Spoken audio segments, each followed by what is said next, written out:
Sulit Mindanao Igil. Panahon na para taga Mindanao naman ang mamumuno sa bansang Pilipinas.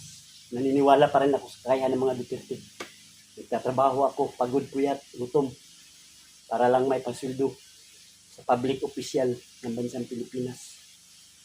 Naniniwala ko sa kakayahan ng mga Duterte. Bisaya ni Bay, laking Mindanao. Panahon na para taga Mindanao naman ang mamumuno sa bansang Pilipinas. Dahil alam ko ang mga Duterte ay may malasakit sa gayang katulad ko na mabababa at mahihirap. Naniniwala ko sa kakayahan ng mga Duterte. Panahon na para taga Mindanao naman mamumuno sa bansa. Nagtatrabaho ako para lang may pansweldo sa mga public official dyan. Panahon na para taga Mindanao naman ang mamumuno.